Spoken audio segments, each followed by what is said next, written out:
Assalamu alaikum, students. We have started chapter number 4 yesterday, and I hope that you have gone through the previous topic, right? So we'll begin today's class. It's your lecture number 39 and the second lecture of chapter number 2. You can see the edge view over here.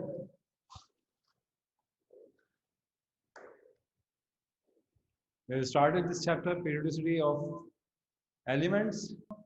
The period table you can see in chapter number 4. What will we do? We'll study that what are the various stages, who contributed to form this periodic table that we are using nowadays. And long time ago, Al-Razi was the first one who distributed all the then known elements into two groups. What is that? Metals and non-metals. A few terms over here you can see. Periodic table. Periodic table means, what is periodic table?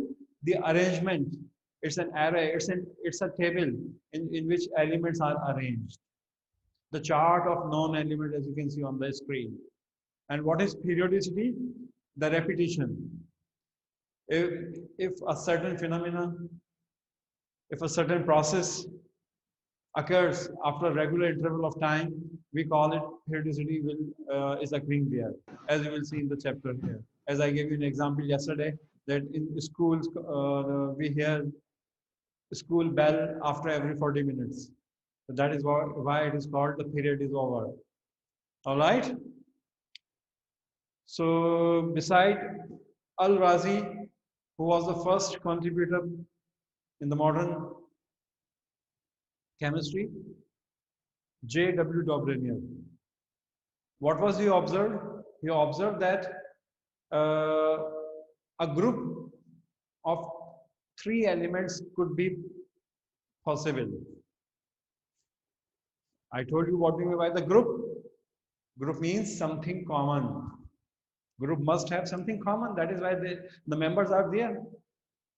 Like the group of 9A and 9B means what is common? Foundation Public School. All right. So group has something common. So he observed that calcium, strontium, and barium, these are 3 elements. These 3 elements can be kept in a group. Why? Because they have same properties. They have same chemical behavior. Right? First thing. Second thing, what was you observed? There are 3 elements: calcium, strontium, barium.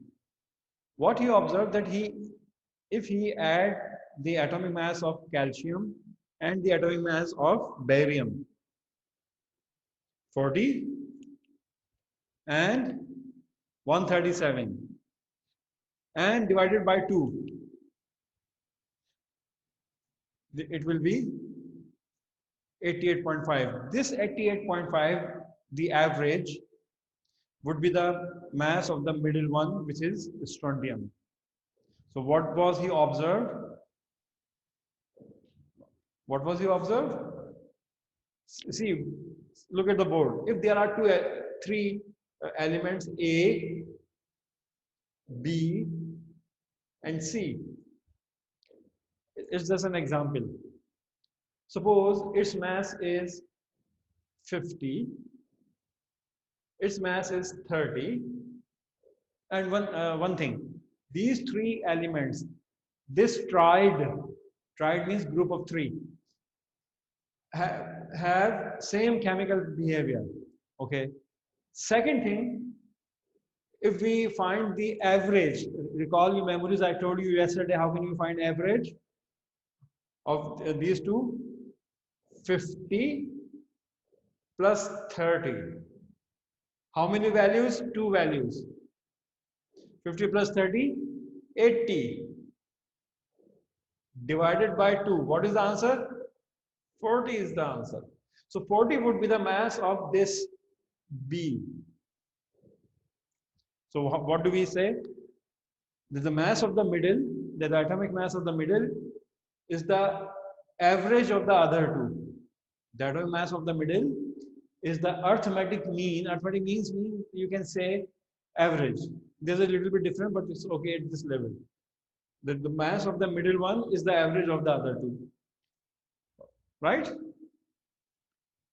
So Dobereiner was able to make 3 triads successfully. Like the first one you have seen there, as you can see on the screen, that calcium, barium, strontium is one, and another one you can see lithium, sodium, potassium, how you say potassium, one is the same thing. What is the mass of lithium? 7. What is the mass of potassium? 39. 39 plus 7, 46. 46 divided by 2, 23. And we all know that 23 is the atomic mass of sodium. So there is a triad of lithium, sodium, and potassium, which have same chemical behavior, and their mass of the middle is the average of the other two. So Dobereiner focused on 2 things. The members of the triad have same chemical behavior. Second, the mass of the middle is the average of the other two. Okay?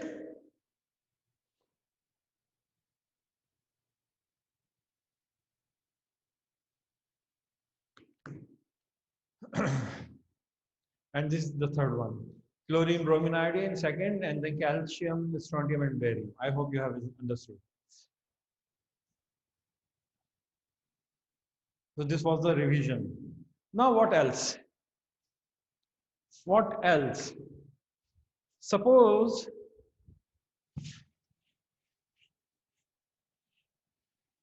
I'll take some time to write over here. So I have written some elements over here. The elements are not arranged. Same was in front of Mr. Newland. The elements are there. And I'm writing now their masses. Calcium 40, chlorine 35.5, potassium or potassium 39, boron 9, aluminum 27, lithium 7,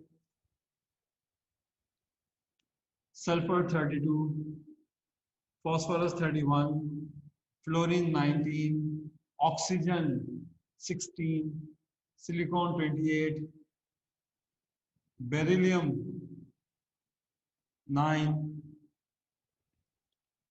nitrogen 14, carbon 12, magnesium 24, sodium 23. So whatever I done over here, I wrote the masses of certain elements over here. Okay? So these are the masses. So what Mr. Newland observed, what he did, these are the some elements, there are some other. What he did, he arranged for the first time all the then known elements in ascending order. Ascending order means from smaller to greater. From smaller to greater. So among all of these, which is the smallest one? This is the smallest one. So I write, what am I doing? I'm writing them in order. So what is the mass of lithium? 7. What was he observed next? Which is the next least? Beryllium. He wrote in the group, next one is beryllium. Then the next available is boron. Then the next available is carbon. Now still The properties of lithium is totally different than the properties of beryllium, then the properties of boron, then the properties of carbon. All of them are having different properties. Okay? All of them are having different properties. What am I doing here? I'm writing these spreaded elements with their masses over here. I'm writing them in ascending order. Ascending order means writing from smaller to bigger. So I have seen that lithium is the smallest mass. So I wrote it first, as it is done by Mr. Newland. Then beryllium, then boron, then carbon 12, which is next? Which is next? Nitrogen 14. The properties of nitrogen different from carbon. Then oxygen 16. Then fluorine 19. Fine. So all are arranged in orderly fashion. Their properties are different. Now after fluorine 19, which is next? After 19, sodium is the next, 23. Now when he wanted to write sodium over here, he observed that the properties of sodium are same as that of this one. So instead of writing it over here separately, he wrote sodium just below lithium. Fine. Now what is next? After sodium, magnesium, 24. Again he observed, he wrote magnesium over here. Then suddenly he observed, oh my God, the properties of magnesium are very much similar to beryllium. So he is forming a group over here. Then the next is aluminium. Aluminium he wanted to write over here. No, the properties of aluminium are very much similar to the next one. Then the properties of silicon are matching with carbon. Then the properties of phosphorus is matching with nitrogen. Next is 32. Next is chlorine. So what was his observed? That the properties are repeating after an interval. Whatever the properties of lithium is, the same properties will be repeating after 7 elements. 1, 2, 3, 4, 5, 6, 7, and the 8th one will be the same property. If you start from this one, 1, 2, 3, 4, 5, 6, 7, 8, same properties. If you start from here, 1, 2, 3, 4, 5, 6, 7, 8. So what was you observed? That the properties of every 8th element would be same. When the elements are arranged in increasing atomic order. This is Newland's law of octave. Octave means 8. Octave means 8. So what is Newland's law of octave? That the property, if elements are arranged in increasing atomic order, in increasing atomic masses, then the properties of every 8th element would be same as that of the starting one. If you are starting from here, the 1, 2, 3, 4, 5, 6, 7, 8. Okay? So after chlorine, the next is potassium, 39. Calcium. Okay? So this was observed by Mr. Newland. Clear?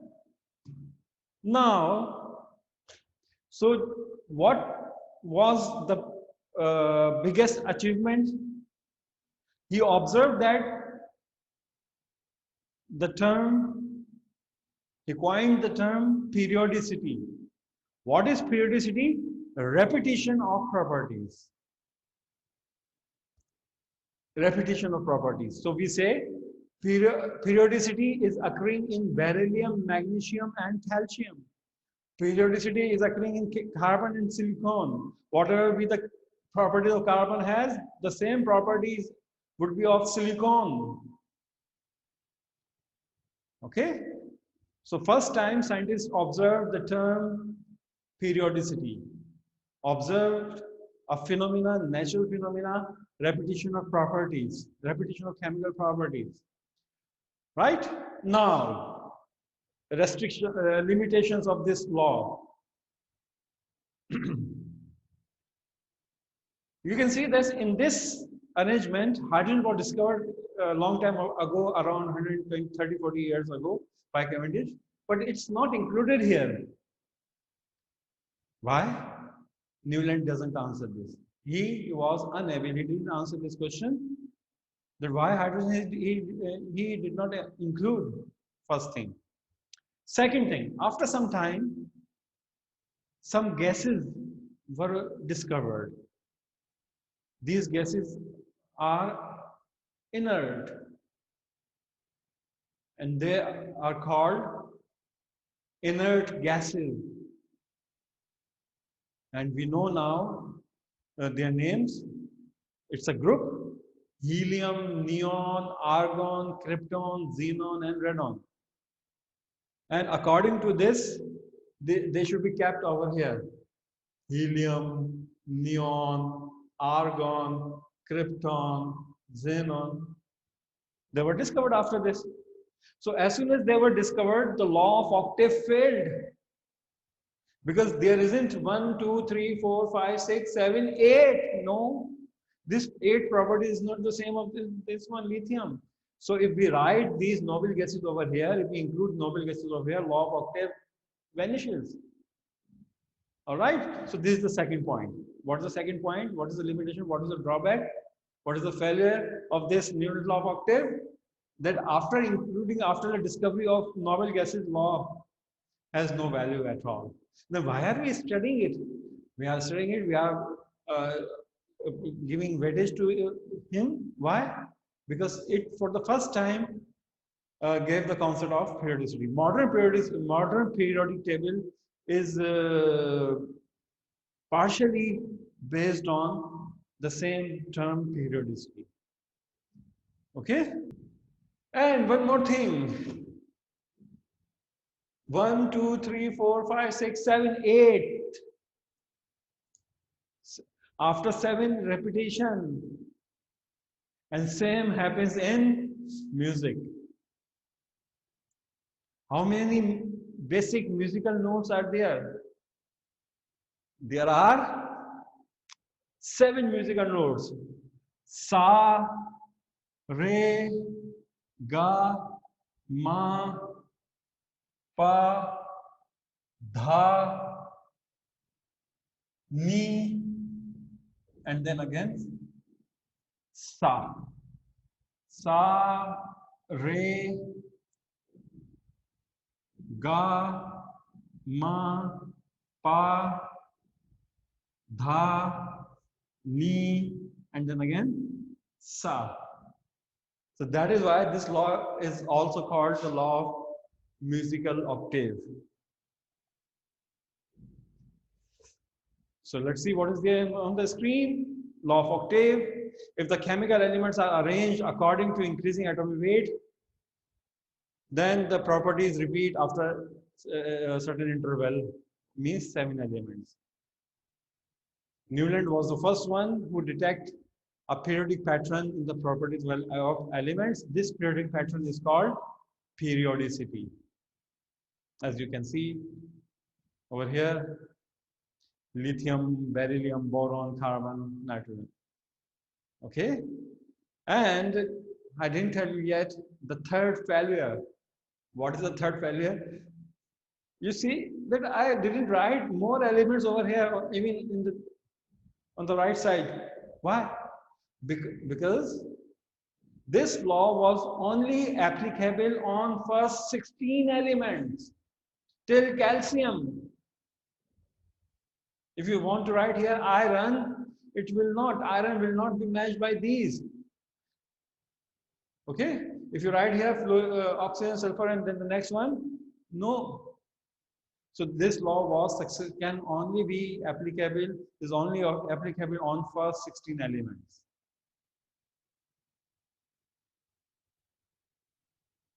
Hydrogen is excluded.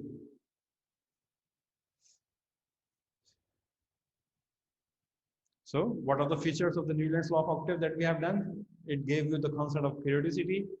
Periodicity means repetition. It provided a basis of classification. In this way, elements were first time classified,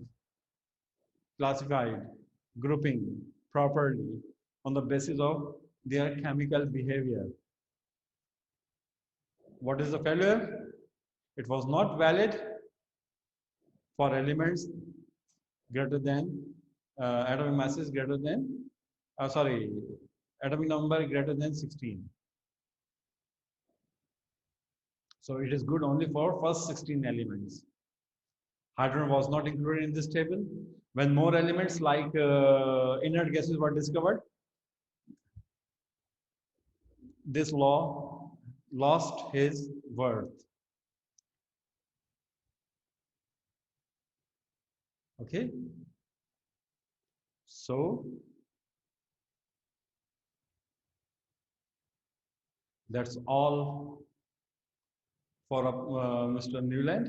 Now the last part, Lothermere. See, if Dobereiner, Triad and Newland's law of octave are 100% important, then this topic is just 10 to 15% important. There was a scientist, Lothermere.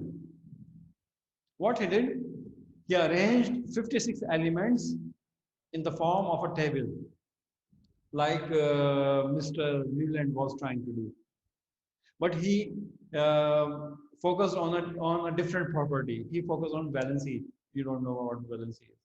Okay? And he arranged all the elements in 9 vertical columns, like this.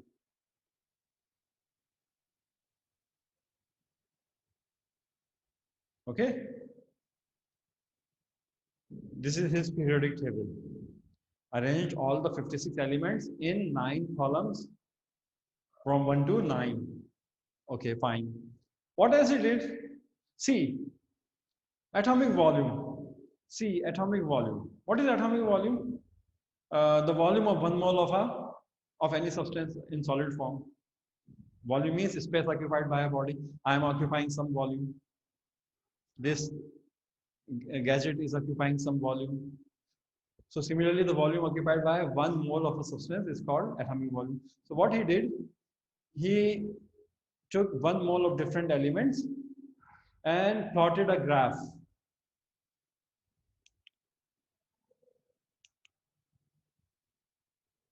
A graph is plotted. Exclude hydrogen and helium. When he plotted a graph,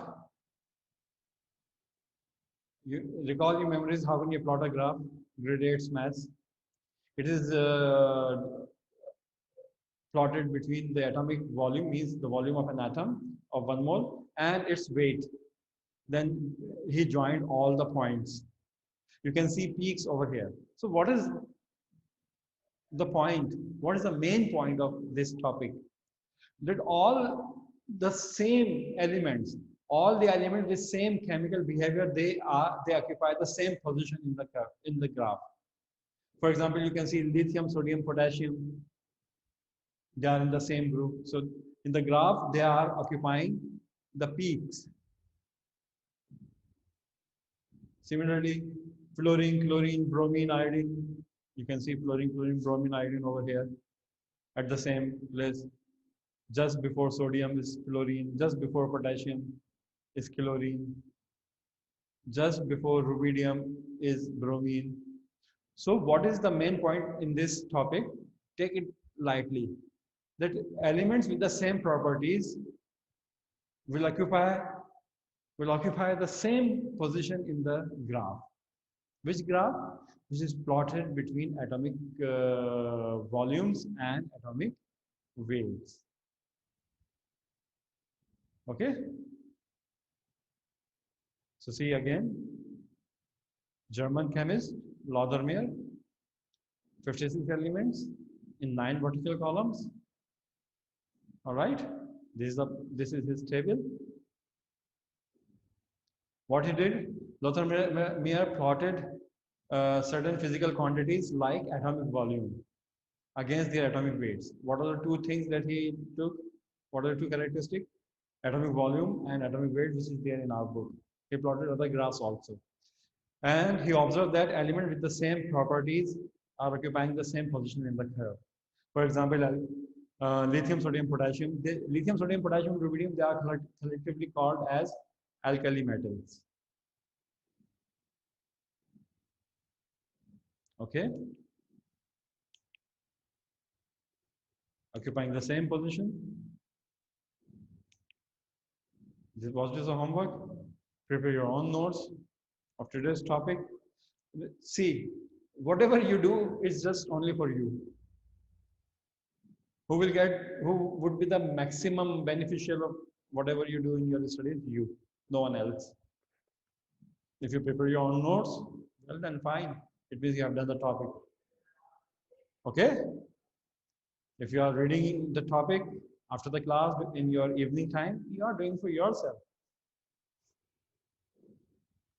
If you are studying all the topic which were taught during a week, during the weekend, just for you, for no one else. Okay, so do self-assessment test for first two topics at home. Which two topics? Newland's law of octave and Dobereiner triad.